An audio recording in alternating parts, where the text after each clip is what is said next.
Thank you, sir, for giving this opportunity to present this paper. The business of mineral exploration. Any business requires a raw material, a value addition process, and a finished product. In case of mineral exploration, the unproven tenement is the raw material. Enhancing valuation by doing exploration is the value addition process, and the fully de-risked mining concession with proven feasibility is the final product. This chain is part of the mineral exploration or junior mining business. Important parameters of success in mineral exploration is to identify unvalued asset, analyze whether with the available capacity within the company, financial, technical and management, can it add value, do a proper due diligence and negotiation, property acquisition, raise the investment, do the value addition work, increase the valuation, sell at a single valuation or all along the line different valuations, exit and do it again.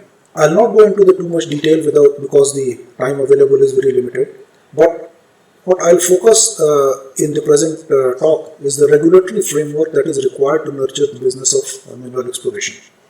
Now, the junior exploration business needs access to cheap raw material. Cheap raw material in this case is the concession, the prospecting concession or exploration concession.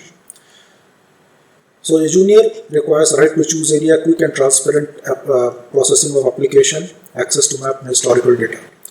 Most of these are not available to explorers in India.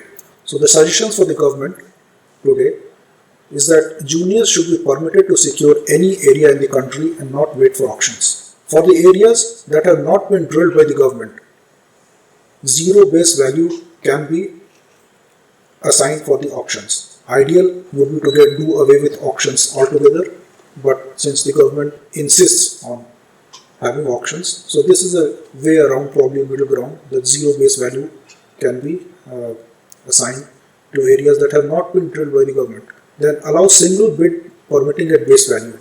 Publish the claim if nobody else comes forward within 15 days. Allot the area based on a single bid. Improved implementation and introduce deemed approval system.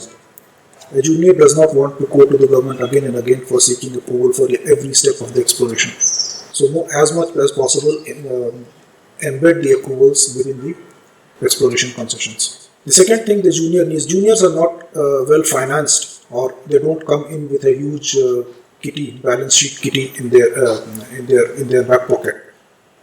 They are a small group of investors, smart investors, technically efficient, technically competent to explore area.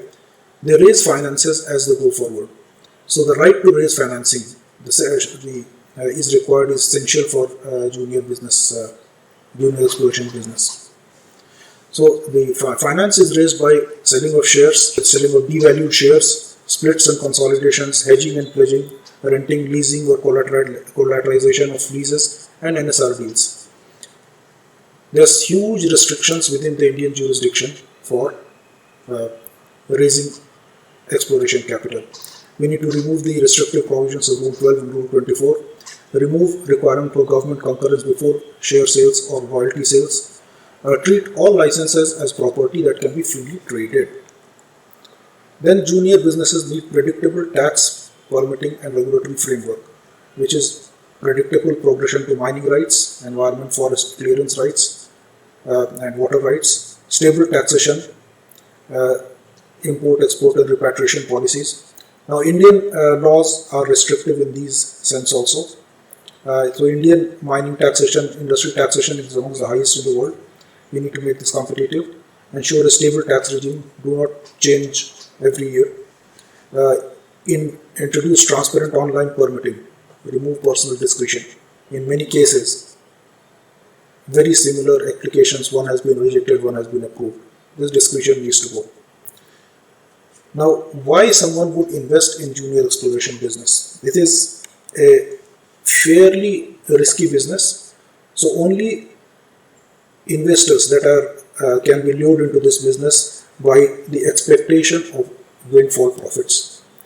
Now, windfall profits happen because these investors are taking large risks. So, government should not look at this as a as an adversarial tax system.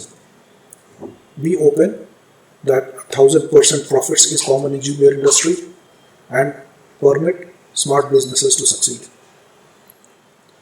Junior environment succeeds with small players becoming millionaires and billionaires, not existing billionaires becoming more and more rich.